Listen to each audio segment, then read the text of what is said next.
जप तप उम्र 50, बरसा बरसे एक घड़ी, रेंट चले 12 मास। जीवन जोबन राजपद, अब चल रहे न को, जो दिन जाए सत्संग में, जीवन का फल सो। परम पूज्य प्रातः स्मरणीय अनंत विभूषित मेरे हृदय मंदिर के आराध्य सदगुरु कबीर साहब के तत्स्वरूप पंथरी हजूर प्रकाश मणि नाम साहब के पावन चरण कमलों में कोटि कोटि बंदगी करते हुए,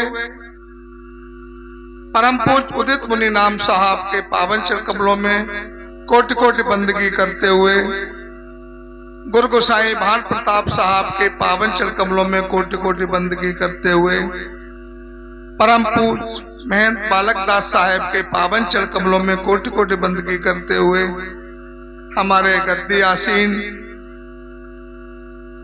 गुरु स्वरूप मान साहब के पावन चरण कमलों में कोटि कोटि बंदगी करते हुए, यहाँ पर आए हुए सभी कड़िहार जन, महंत बाबन दास साहब, महंत सेवादास साहब, तुलसीदास साहब, युगलदास साहब, आप सबके परम चरणों में कोट कोट बंदगी करते हुए, पूज्य संत समाज साहब के नेमी प्रेमी भक्तजन, भक्तमती ममतामयी माताएं बहनों, वसुंधरा के होनहार बच्चों, सभी को सप्रेम साहेब। अभी आप हमारे महंत तुलसीदास साहब से सुन रहे थे गुरु की महिमा, सतगुरु की महिमा।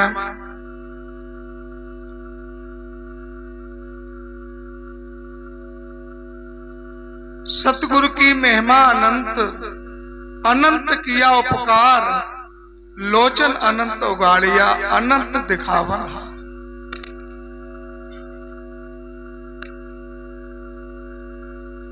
सतगुरु की बहुत बड़ी महिमा है, पर हम लोग भ्रमित कहां होते हैं, भ्रांति कहां आती है।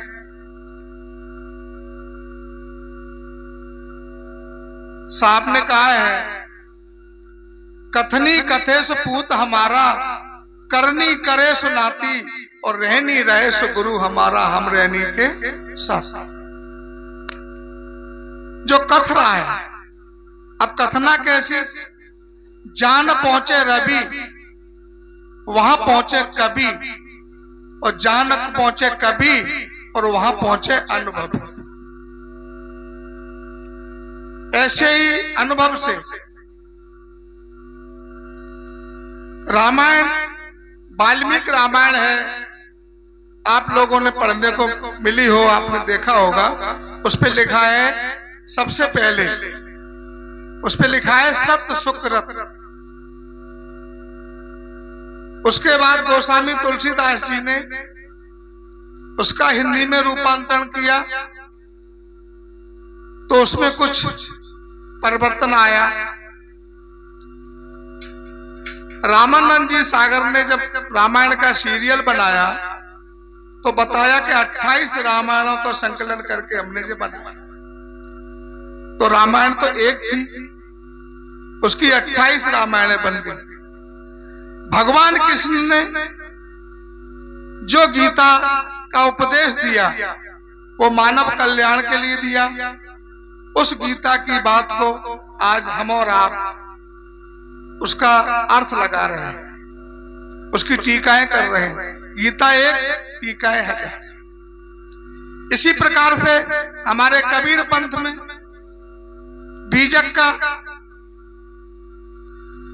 बीजक जो कबीर साहब और धनी धर्मदास साहब का मिलन नहीं हुआ था, उसके पहले जो हमारे साहब ने जो सत्संग किया, जो प्रवचन दिया, तो धर्मदास साहब के मिलने के बाद उसका संकलन किया गया, संग्रह किया गया, और संग्रह करके बहुत ही सुंदर नाम दिया, उसका नाम बीजक।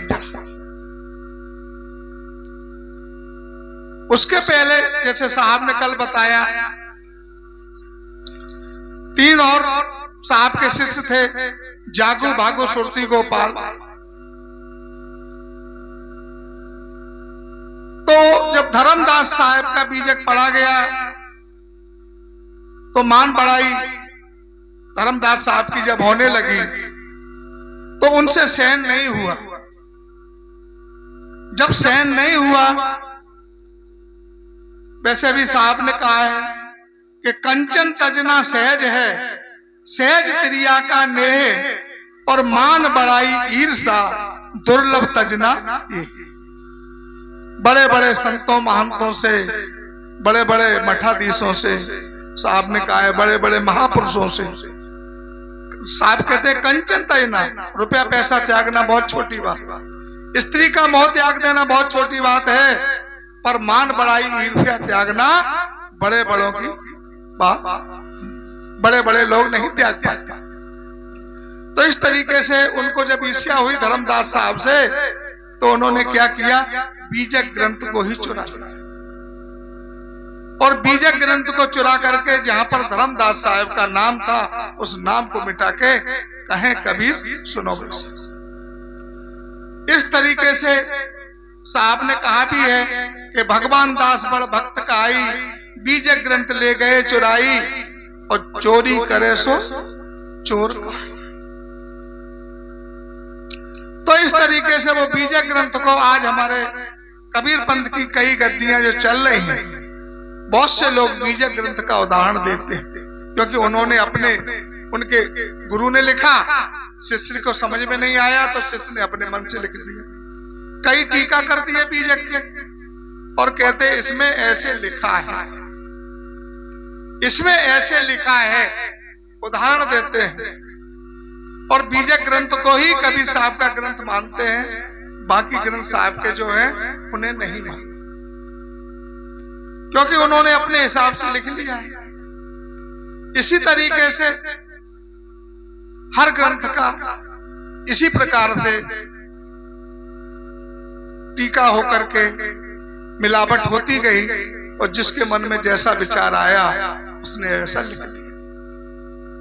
और साहब क्या कह रहे हैं कि लिखा पढ़ी की है नहीं, देखा देखी बात, और दूल्हा दुल्हन मिल गए तो फीकी पड़ी बरात। लिखा पढ़ी की बात नहीं कर रहे हैं साहब। अब देखिए, जब ये लिखा पढ़ी की बात आई तो मुझे एक कहानी याद आ गई। जैसे कबीर साहब के बारे में हर ग्रंथ में प्रमाण है, जैसे हमारे तुलसीदास साहब ने प्रमाण दिया, हमारे साहब ने कल कितने प्रमाण दिए, पर उन प्रमाणों को कोई नहीं देखता, उन प्रमाणों को कोई नहीं देखता, नहीं समझता।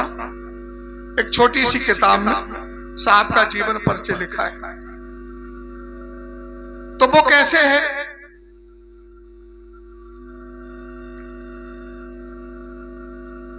एक फौजी भाई थे, तो फौजी भाई की नई नई शादी हुई, तो पहले के जमाने में क्या होता था, मोबाइल नहीं थे, टेलीफोन नहीं थे, तार होते थे, तार, और जो तार आता था तो लोग अच्छा नहीं मानते थे, पता नहीं कैसी खबर आई। तो फौजी भाई की नई नई शादी हुई, उसी दिन उनकी बारात लौट करके आई, और जब बारात लौट करके आई तो उनको उसी समय तार मिल गया। उस तार में लिखा था कि तुम्हारी छुट्टी निरस्त की जाती है, लड़ाई छिड़ गई है, तुम्हें पुनः ड्यूटी पर जाना है। तो फौजी भाई ने उस तार को पढ़ा, और पढ़ करके रात्रि रुके, और सुबह अपने बोरी बिस्तर बांधे और अपने ड्यूटी पर पहुंच गए। जब ड्यूटी पर पहुंच गए तो वहां पर उनको छुट्टी नहीं मिली, 2 साल तक वो घर नहीं आ पाए। जब वो घर नहीं आ पाए तो उनकी पत्नी ने, जो धर्म पत्नी थी, उन्होंने चिट्ठी लिखी और चिट्ठी में पूरा हवाला लिख दिया, घर का, परिवार का, सब कुछ हालचाल लिख दिया और नीचे लिख दिया कि हम तो राण हो गए। क्या लिख दिया? राण हो। और चिट्ठी जब फौजी भाई के पास पहुंची, फौजी भाई ने जब चिट्ठी को पढ़ा, घर की कोई चिट्ठी होती है तो एकांत में पढ़ते, और पढ़ा तो पढ़ करके छाती से लगाया और लगा करके रोने लगे, खूब रोने लगे। उनके साथ के लोग आए, उन्होंने पूछा, भाई क्या बात हो गई, ऐसी कौन सी बुरी खबर आ गई जो आप इतने दुखी हो रहे हो? कुछ मुझसे भी शेयर करो, मुझसे भी बताओ, बड़े बड़े दुख बताने से दूर हो जाते हैं। फौजी भाई बोले, अब बताने से क्या होता है, जो होना है सो हो गया। अरे बोले भाई क्या हो गया? फौज के अफसर भी इकट्ठे हो गए, वो भी आ गए, उन्होंने ही डांट करके पूछा, क्योंकि फौज में अनुशासन होता है। उनने पूछा, भाई क्या लिखा है चिट्ठी में, बताओ ना। बोले साहब, बड़े दुखी मन से रोते हुए उन्होंने बताया कि मेरी घरवाली राण हो गई। अफसरों ने कहा, तुमसे बड़ा पागल कोई है, तुमसे बड़ा कोई बेवकूफ है? जिसका पति जिंदा हो उसकी घरवाली कभी राण नहीं हो सकती। बोले वो तो साहब हो गई। अरे बोले कैसे हो गई, बताओ तो कुछ। बोले हो गई। बोले कैसे हो गई? बोले जी लिखी रखी। क्या बोले? ये लिखी रखी है। उस पत्नी ने 2 साल से तुम्हें छुट्टी नहीं मिली, घर नहीं पहुंचे, किसी आवेश में आकर के क्रोध में लिख दिया, तो इसका मतलब उसकी घरवाली राण हो गई क्या? आप ही बताओ, हो गई क्या? जिसका पति जिंदा हो उसकी घरवाली राण हो सकती है? इसी तरीके से पूरा संसार यही पढ़ रहा है। बोले कबीर साहब तो विधवा ब्राह्मणी के पुत्र थे, जो लाके यहाँ पालन पोषण, ये लिखी रखी, ये लिखी रखी है। इसी बात को कबीर साहब की और बात है, अभी साहब ने बताया श्याम वेद का 100 श्लोक शंकर भगवान ने पार्वती जी को सुनाए। रामायण का अभी हमारे तुलसीदास साहब ने कई उदाहरण दिए, उसको कोई नहीं देखता, कोई नहीं मानता, बस किसी ने किसी तरह से कोई बात लिख दी है तो उसमें कहते बस लिखी रखी, ये लिखी रखी है। तो इस तरीके से साहब ने कहा है कि जहां न पहुंचे रवि वहां पहुंचे कवि, और जहां न पहुंचे कवि वहां पहुंचे अनुभव। तो कोई बात किसी अनुभव से लिखी जाए तो साहब ने कहा है कि तेरा मेरा मनुआ कैसे एक कोई नहीं। तू कहता है कागज लेखी और मैं कहता हूं आंखों देखी, तेरा मेरा मनुआ कैसे एक कोई नहीं। तो संसार साहब ने जो भी बात कही है सब आंखों देखी कही, लिखा पढ़ी की नहीं कही है। और सारा संसार लिखा पढ़ी की बात करता है कि इसमें ऐसे लिखी है। तो जैसे टीकाएं रामायण की हो गई, कई रामायण बन गई, कई बीजक बन गए, कई और ग्रंथ बन गए, उसी का अनुसार संसार चलना है। सर्वानंद स्वामी हुए, सर्वानंद नाम के एक ब्राह्मण थे, बहुत विद्वान थे। उनका किस्सा आप लोगों ने सुना है, हमारे ग्रंथों में उनका विवरण है। पर एक और ब्राह्मण हुए जो सर्वानंद जी से भी बहुत आगे थे, उनका नाम शायद आप लोगों ने सुना हो या न सुना हो। उनका नाम था पद्मनाथ स्वामी। पद्मनाथ स्वामी जो थे, उन्हें सरस्वती जी का वरदान था। सरस्वती जी का वरदान था कि उन्हें कोई जीत नहीं सकता था। संसार के जितने भी विद्वान थे सब उनके आगे नतमस्तक हो गए। तो एक दिन उन्होंने कहा कि काशी पर हमला बोला जाए, और जहां पर वो जाते थे शास्त्रार्थ करते थे, वहां के लोगों को वहां से भगा देते थे, अपना कब्जा कर लेते थे। और उनके पोती प्राण सब छुड़ा लेते। तो एक दिन उन्होंने पत्र लिख करके काशी में भेज दिया, काशी नरेश के, कि तुम्हारे शहर में जितने भी विद्वान हैं वो मेरे से आके सत्संग करें, और अगर मैं हार गया तो सब कुछ उनको दे दूंगा, और वो हार गए तो काशी खाली करना पड़ा। तो जितने भी ब्राह्मण थे, विद्वान थे काशी के अंदर, सब घबरा गए, सबका पसीना निकल गया। क्या किया जाए, कैसे निपटा जाए? वो सब काशी नरेश की खबर सुन के विचलित हो गए। तो सबने एक योजना बनाई कि अब तो काशी के जो मालिक हैं, काशी विश्वनाथ, उनके पास चला जाए। तो काशी विश्वनाथ के मंदिर में पहुंचे, और वहां जब पहुंचे अर्जी विनती की कि प्रभु रक्षा करो मेरी, बचाओ, मैं कई पीढ़ियों से, मेरा परिवार आपकी सेवा करता आ रहा है, और पद्मनाथन स्वामी अगर आ गए तो उनसे कोई जीत तो नहीं सकते हम लोग, तो आपकी सेवा पूजा कौन करेगा, हम लोग तो यहाँ से निकाल दिए जाएंगे। भगवान शंकर प्रकट हुए और उन्होंने कहा कि आपको कोई और नहीं बचा सकता, मेरी ताकत नहीं है कि उनसे बचाने की, आप केवल एक ही पुरुष हैं जो इस धराधाम पर जो आपको बचा सकते हैं, वो इस समय काशी धाम में। बोले कौन है? बोले वो है कबीर साहब।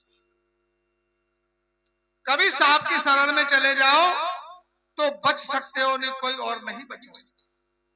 तो जितने भी ब्राह्मण थे, काशी के विद्वान थे, सब कबीर साहब के पास आ गए। कबीर साहब के पास आ गए और कबीर साहब से कहा कि हे गुरुदेव मेरी रक्षा करो। कबीर साहब को बड़ा अचंभा हुआ। बोले कल तक तो तुम लोग मेरी बुराई करते थे, मेरा अपमान करते थे, नाम लेना पसंद नहीं करते थे, आज आप गुरुजी कह के संबोधित कर रहे हो, ऐसी क्या बात है? बोले नहीं, आप तो मेरे गुरुजी हैं, मैंने आपको तन मन धन से गुरु मान लिया है, अब आप दया करो, मेरी रक्षा करो। साहब बोले बताओ क्या संकट है?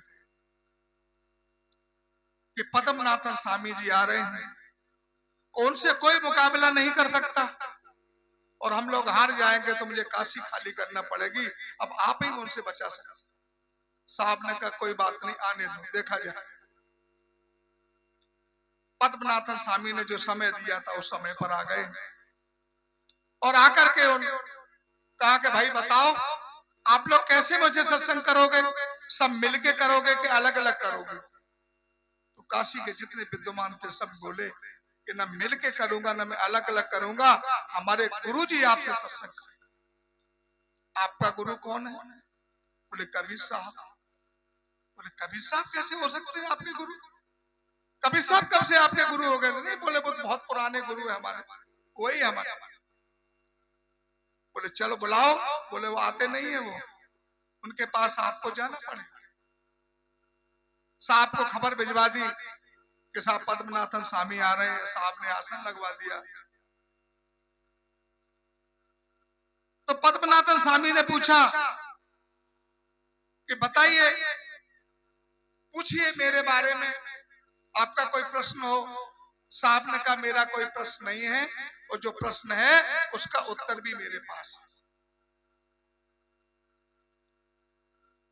तो बोले मेरे बारे में पूछ लीजिए। तो साहब ने कहा ठीक है, आप कह रहे हैं तो पूछ लेता हूं।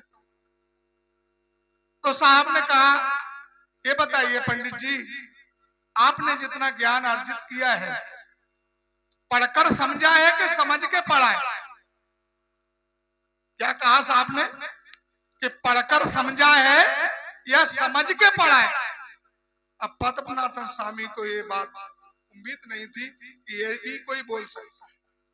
अभी तक तो वो सोचते थे कोई शास्त्र की बात करेगा, वेद की बात करेगा, पुराण की बात करेगा। अब पंडित जी समझदार थे, समझ गए कि पढ़कर समझा होता तो हम ऐसे द्वार द्वार पत्र लेके, पुराण लेके नहीं घूमते, और समझ के पढ़ा होता तो बैठ के भजन कर रहे हो। उन्होंने अपने प्रश्न का उत्तर अपने आप ही ढूंढ लिया और साहब को बंदगी किया और बंदगी करके उठ के चले। जब चले गए तो भगवान शंकर जी के मन में एक बात आई कि पंडित जी का कभी साहब को उससे तो मुकाबला नहीं कर सके, पर इनके अंदर का जो अहंकार है वो अभी नहीं गया है। तो संध्या काल के समय गंगा जी के किनारे पीपल के पेड़ के नीचे वो बैठे संध्या बंदन कर रहे थे। कौन? पद्मनाथन साहब। तो पीपल के पेड़ पर प्रेत रहता है, आप लोग जानते हो। तो वहां पर बहुत से प्रेत बैठे थे, केवल एक डाली खाली थी। एक डाली खाली थी, उस डाली पर एक प्रेत कहीं से आके बैठ गया। तो प्रेतों का जो सरदार था, उस सरदार ने कहा कि भाई ये डाली खाली करो, ये डाली पहले से आरक्षित है। प्रेत बोला भाई आप लोग सब बैठे हो, डाली खाली थी तो मैं उस खाली डाली पर बैठ गया। किसके लिए आरक्षित है? बोले ये डाली एक पद्मनाथन पंडित जी हैं, वो परम विद्वान हैं, उनके लिए ये डाली खाली है। जब वो मरेंगे और मर के प्रेत बनेंगे तो इस डाली पर बैठे, उनके लिए ये डाली खाली है। क्योंकि उनका ज्ञान ध्यान जो कुछ भी किसी के काम नहीं आया, उन्हें अपने ज्ञान का अहंकार हो गया, अभिमान हो गया। जो अपने ज्ञान का अहंकार करता है, अपनी ताकत का अहंकार करता है, अभिमान करता है, अपने पद का अपनी जाति का घमंड करता है, उसे प्रेत बनना पड़ता है, उसे प्रेत बनना पड़ता है। इसीलिए वो प्रेत बनेंगे और इस डाली पर बैठेंगे। इसीलिए ये डाली उनके लिए खाली है। अब वो नीचे बैठे संध्या बंदन कर रहे थे, वो पूरी बात सुन रहे थे। तो उन्होंने हाथ जोड़कर विनती की कि भाई आप कौन हैं? मैं आपको नहीं जान रहा हूं, पर आप मुझे बताओ इससे मुझे कैसे मुक्ति मिलेगी, इससे मुझे कैसे मुक्ति मिलेगी, कैसे कोई उपाय बताओ। तो प्रेत बोला, सब शंकर भगवान की महिमा थी, उनको चेताना था। बोले जाओ कभी साहब की शरण में जाओ, वही मुक्ति के दाता हैं और वही तुम्हें मुक्ति दिला सकते हैं इस प्रेत योनि से, और नहीं तुम्हें कोई बचा नहीं सकता। तो पद्मनाथन स्वामी वहां से उठे और सीधे साहब के चरणों में आके गिर पड़े और माफी मांगी कि मुझसे गलती हो गई, मुझसे भूल हो गई, हे बंदी छोड़ अब मुझे पर दया करो, मुझे इस प्रेत योनि से बचाओ। तो साहब ने उन्हें आशीर्वाद दिया। बोले आप अपने ज्ञान का आपने इतना अहंकार किया कि आपने बड़े बड़े विद्वानों का अपमान किया है, उनसे पश्चाताप करो और उनसे अपनी गलती मनाओ। तो इस प्रकार से काशी के जितने भी ब्राह्मण थे वो कबीर साहब के ही कार्यकाल में सब साहब की चरण शरण हो गए, सब साहब की शरण आ गए थे। ये प्रमाण है, आप YouTube में डाल के देखो, इसकी कहानी मिलेगी और पद्म पुराण में भी इसका वर्णन है और भी पुराणों में इसका वर्णन है। तो कोई बात जो है वो प्रमाणित है। तो इस तरीके से आए। अब क्या है, साहब ने कहा है कबीर कुआ एक है पनिहारी अनेक, और बर्तन सबके न्यारे न्यारे पानी उनमें एक। सबके घट के अंदर वही परमात्मा बैठा है, पर हम समझ नहीं पा रहे हैं, हम जान नहीं पा रहे। बहुत से लोग कहते हैं कि कबीर साहब, कबीर पंथी जो हैं किसी की पूजा नहीं करते, किसी को देवी देवताओं को नहीं मानते। इतना बड़ा प्रोग्राम चल रहा है, यहाँ पर किसी भगवान की फोटो नहीं लगी है, किसी देवी की फोटो नहीं लगी है, तो पहले हम समझ लें कि देवी देवता कहाँ हैं, उनका स्थान कहाँ है और उन्हें कैसे पूजना है। 9 दिन देवी की पूजा करते हो, 9 महीने बच्चा पेट में रहता है, तो 9 माह की पूजा करने से इस जीव का मां से उद्धार होता है। पर वो 9 माह है कौन सी? वो कौन सी 9 माह है? आप जब अपनी लड़की के लिए लड़का ढूंढते हो, खानदान देखते हो, परिवार देखते हो, तो जब गुरु बनाते हो तो कुछ नहीं देखते हो। बहुत सी निगुड़ा सरकार चल रही है, बहुत से गुरु निगुड़ा चल रहे हैं। राधा स्वामी का कोई गुरु नहीं, और साहब ने कहा है निगुड़ा होके जग समझावे और आप बूढ़े और जगह बुढ़ावे। तो 9 माँ कौन है?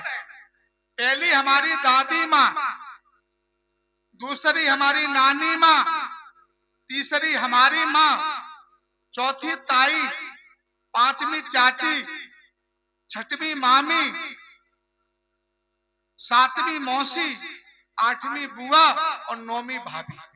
ये 9 माँ है असली। अगर इनको आपने पूछ लिया, इनका आपने सम्मान कर लिया, तो उन 9 माँ की पूजा करने की आपको कोई जरूरत नहीं। साहब ने ना का विरोध नहीं किया, साहब ने माँ का विरोध नहीं किया है।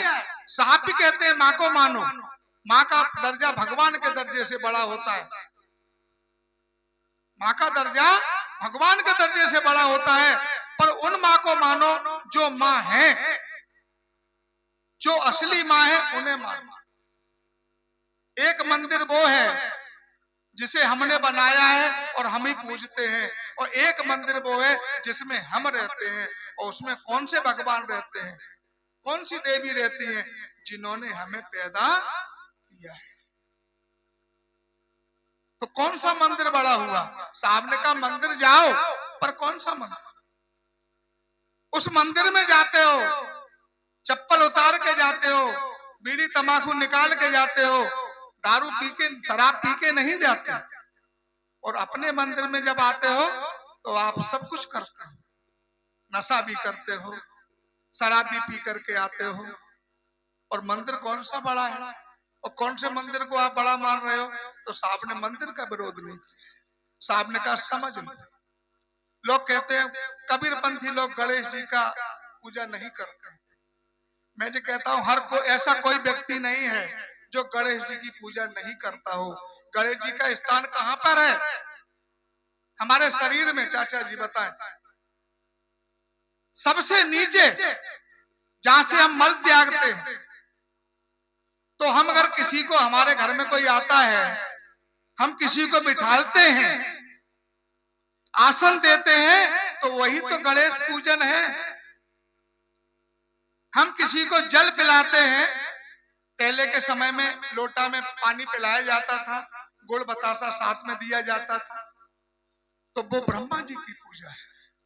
किसी को भोजन कराते हैं, वो विष्णु लक्ष्मी जी की पूजा है। हृदय से प्रेम करते हैं, शंकर जी की पूजा है, क्योंकि शंकर भगवान हृदय में, नाभि में, पेट पर विष्णु भगवान लक्ष्मी जी। प्रेम से बोलते हैं।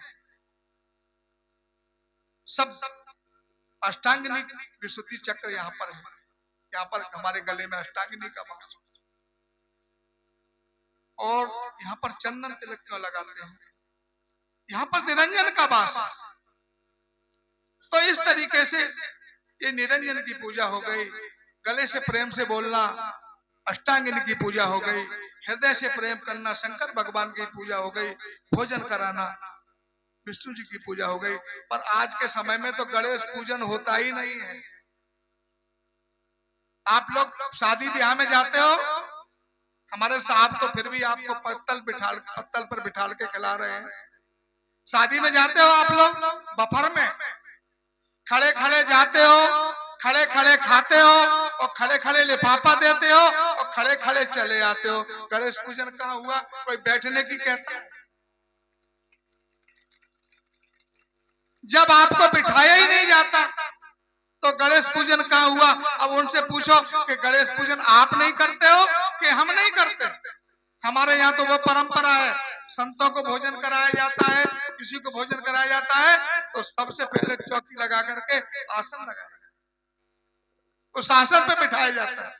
जैसे हम लोग आए तो साहब ने पहले से आसन लगाया, हम लोगों के लिए अलग आसन, आदेश साहब के लिए अलग आसन लगा है, आप लोगों के लिए अलग आसन लगा है।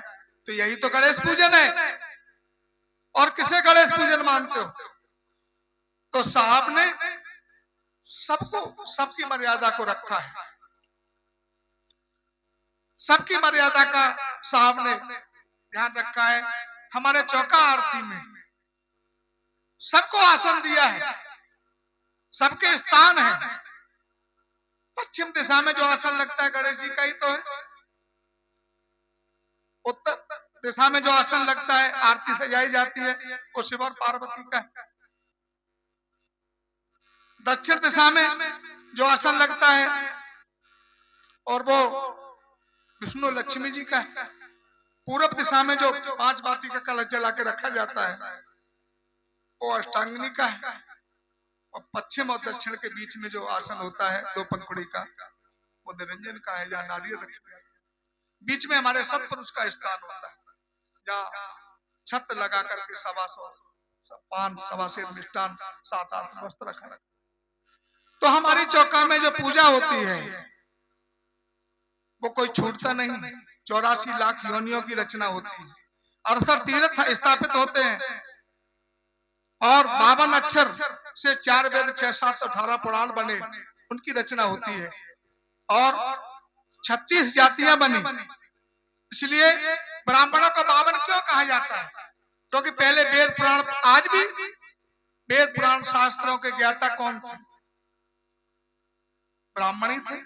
आज भी वेद पोथी है तो उनको 52 कहा जाता है। जो 52 अक्षरों का ज्ञाता है उन्हें 52 कहा जाता है। और जो सबकी सेवा करता है वो 36 जातियों में उसे 36 नाउ ठाकुर, इसलिए उनको 36। ये सब रचना हमारे चौका में होती है। तभी तो कहा है कि जो रचना है लोक की सो चौका विस्तार के बैठे निज अंश वंश के पूरा करे। अब बात क्या है कि केवल साहब ने 2 को ही अधिकार दिया करने का। संसार की पंडिताई तो है नहीं कि पंडित को मोड़ा पंडित पोती लेके पढ़ने लगो कथा। क्योंकि मैं भी पंडित हूं इसलिए कह रहा हूं। तो यहाँ पर साहब ने अधिकार दिया, जिसे अधिकार दिया, हमारे वंश गुरु को अधिकार दिया। कभी साहब ने वंश परंपरा चलाई, सतयुग में 7 वंश की चलाई, 16 वंश की त्रेता में चलाई, 27 की द्वापर में चलाई और 42 वंश की कलयुग में चलाई। और 4 वर्णों में गुरु बनाए। क्षत्रिय परिवार से सहते जी थी, चतुर्भुज साहेब ब्राह्मण परिवार से थे, राय बंके जी कायस्थ परिवार से थे और हरि धर्मदास साहब वैश्य परिवार से।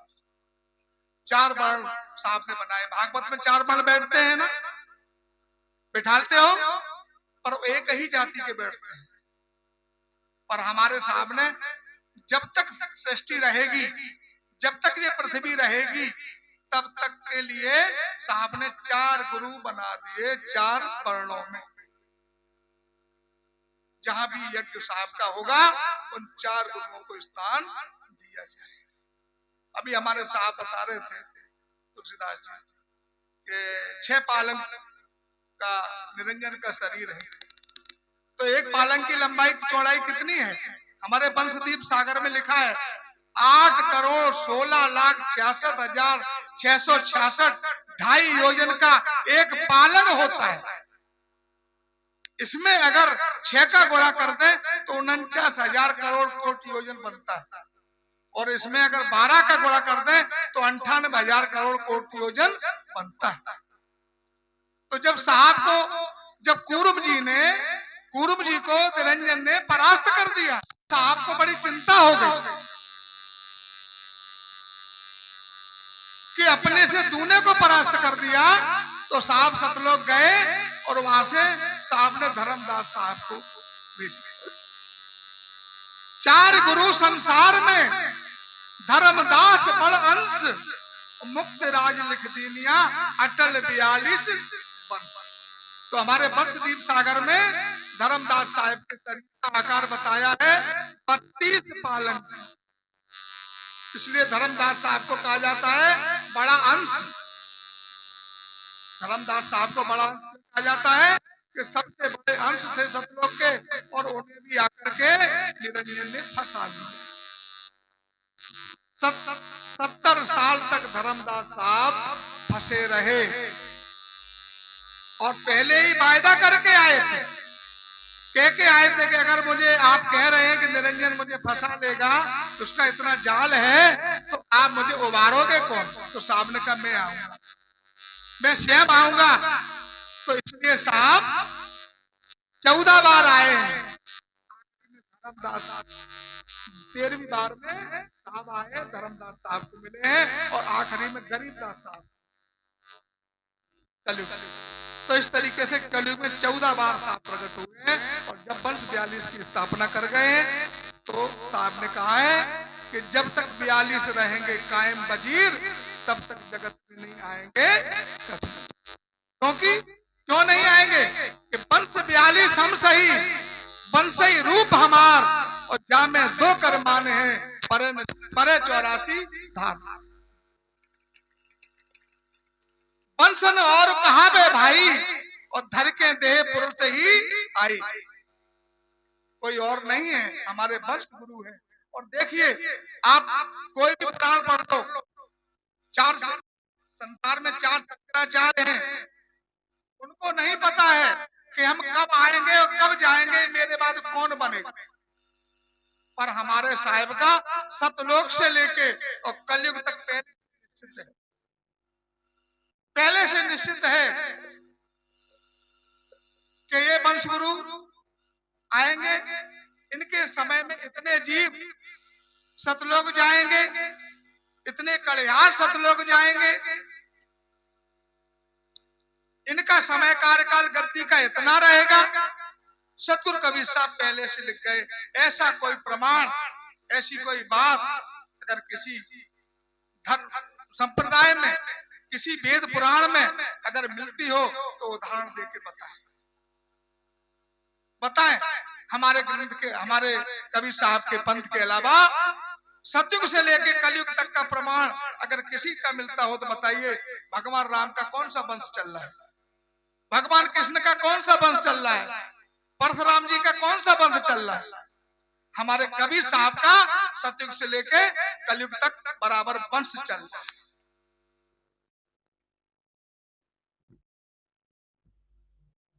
तो इस तरीके से साहब कहते हैं कि देखो भाई, साहब की भक्ति करना है तो बगुला भगत मत बनो। साहब ने तुम्हें हंस बनाया है तो हंस बनो, हंस बन के रहना है, बगला की तरह नहीं। देखत की उज्जवल दिशा भीतर मैला अंग। साहब ने कागज देखत की उज्जवल दिशा भीतर मैला अंग, बगुला से कागा भला मन कौवा किसी को धोखा तो नहीं दे रहा है। वो तन का भी काला है और मन का भी काला है, पर बगुला की तरह नहीं। एक गांव में एक बगुला तालाब था, उस तालाब के किनारे एक बगुला रहता। बगुला को आप जानते हो वो क्या खाता था? मछली। अब क्या हुआ, वो जब तालाब के किनारे आता 10-12 मछली इकट्ठी खा जाता। धीरे धीरे मछलियों की संख्या कम होने लगी। अब बगुला बोला, मछलियों ने मीटिंग करी, हर जाति में मुखिया होता है, तो मीटिंग करी मछलियों के मुखिया ने और कहा कि ऐसा करो, अगर हम ऐसे ही खाते रहे तो मेरा एक दिन पूरा वंश खत्म। इसलिए एक योजना बनाओ, तालाब से निकलो ही मत। 6 दिन हो गए, कोई भी मछली तालाब से नहीं। बगुला बेचारा 6 दिन का भूखा, तो उसने एक युक्ति बनाई। छोटे छोटे शंख होते हैं तालाब, उसकी माला गले में डाली, तालाब की मिट्टी का चंदन लगाया, और एक पैर से खड़ा होता है बगला, आपने देखा होगा। अब एक पैर से खड़ा है तालाब के किनारे, क्या कह रहा है कि माछ मछलिया मैं नहीं खाऊं, छोड़ो पहले के चाला जी, और वृंदावन में कान फुकाए लो, ले लई कंठी माला जी। क्या कह रहा है बगला? अरे सुनो मछलियों सुनो, कि माछ मछलिया मैं नहीं खाऊं, छोड़ो पहले के चाला जी, और वृंदावन में कान फुकायो, ले लई कंठी माला जी। अब भोली भाली मछली बेचारी संत दरवाजे पे आया है, हमारे गृहस्थी का कुछ मर्यादा है, चलो दर्शन कर ले।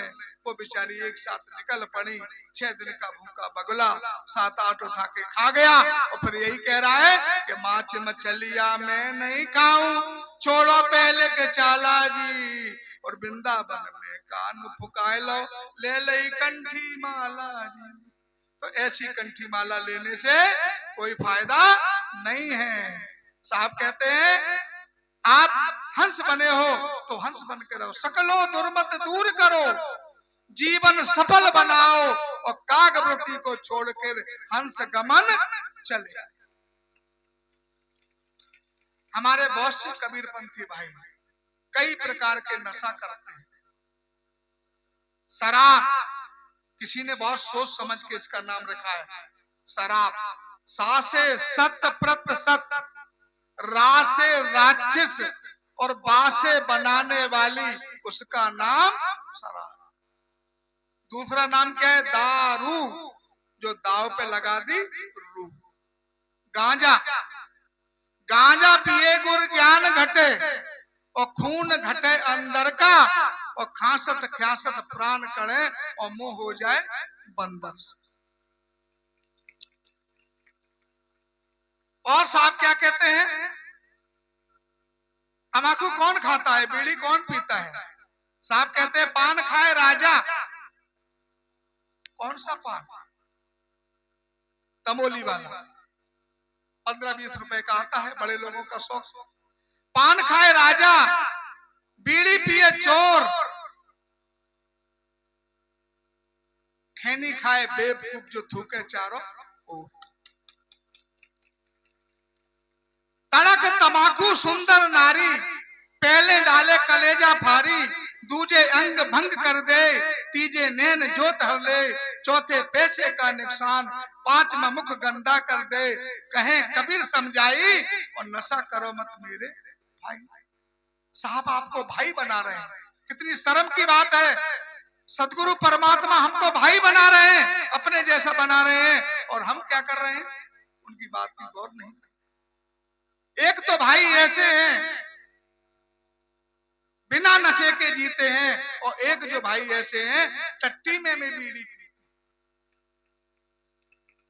यारो जब बीड़ी पीने की आदत पड़ जाएगी तो जरा मांगने में शर्म नहीं आएगी। सिगरेट पीने वालों से देखा माचिस का टोटा है, और अच्छे अच्छे लखपतियों को बीड़ी की भीख मांगते देखा। तो साहब कहते हैं ऐसी कोई आदत मत डालो जो भीख मांगना पड़े। साहब ने कहा है मांगन मरण समान है, मत कोई मांगो भीख, और मांगन से मरना भला जे सतगुरु की सीख। परवाना कितने होते हैं? 2 परवाना होते हैं।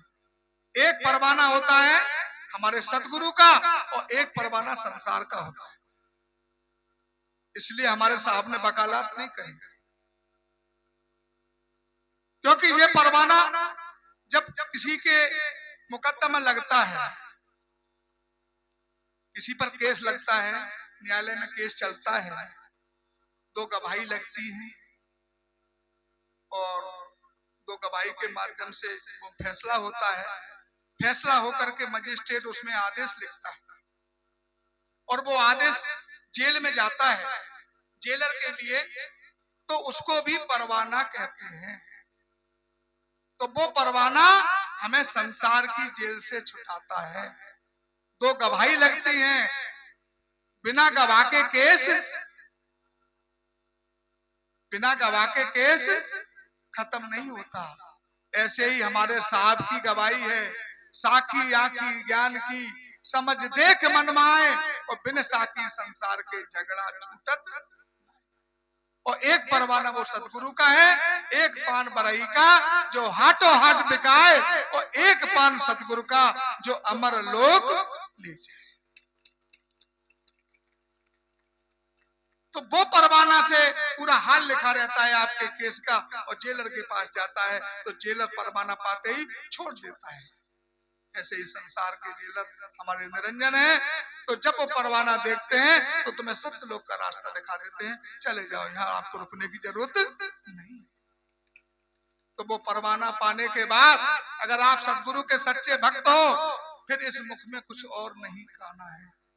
ये परख नली लगी है हमारी, ये नाक परख नली है, ये बताती है कि मुंह के अंदर क्या जाना चाहिए क्या नहीं जाना चाहिए। अब बहुत से लोग नाक को ही पकड़ लेते हैं, मुंह टेढ़ा कर लेते हैं। कितने गुरु करे हैं, कितने शुरू करे, कंठी पीछे कर लेते हैं, कंठी थोड़ी देख रही है। साहब ने कहा कंठी कंठ बराजे सतगुरु तिलक कर दीन, और माला कंठी नाम के हंस अपन कर ली।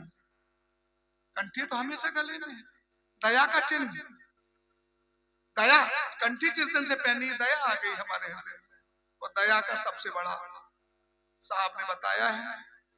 मैंने समय ज्यादा ले लिया, कल साहब कह रहे थे आपको बोलना था, तो आज कुछ मैं ज्यादा ही बोल गया। तो इस तरीके से हमें अपने जीवन में सतगुरु के आचरण को अपनाना चाहिए। हमें कोई छोटे पूरे गुरु नहीं मिले, सतगुरु मिले। 7 गुरु होते हैं और आखिरी में सतगुरु होते हैं। हम जहां से आए तहां पहुंचाते हैं। हम सबकी ड्यूटी है सतगुरु के चरणों तक ले जानी, बाकी का काम तो चलकर तो आपको ही जाना है। हम लोगों का काम रास्ता बताने का है, तो हमारे साहब 7 दिन से आपको वही काम तो कर रहे हैं, रास्ता ही तो बता, वहां जाने का रास्ता ही तो बता रहे हैं। यहाँ पर आपने देखा कभी गुरदयाल दास साहब की फोटो लगी है क्या? नहीं लगी। कभी नहीं कहा होगा हमारी पूजा करो। आप लोग अपनी श्रद्धा भक्ति से करते हैं, क्या कहते हैं? सतगुरु की पूजा करो, साहब की पूजा करो। और संसार में जितने गुरु हैं वो कहते हैं अपनी फोटो दे देते ले। तो इस तरीके से सतगुरु कभी संत रूप में जो है, साहेब रूप में है, वो स्वयं कबीर ही है। उनमें किंचित मात्र कोई अंतर नहीं है। तो आप सब लोगों ने हमारी बातें ध्यान पूर्वक प्रेम पूर्वक हृदय से सुनी। इतना ही कह के मैं अपनी वाणी को विराम देता हूँ। साहेब बंदगी साहेब। और अभी हम सब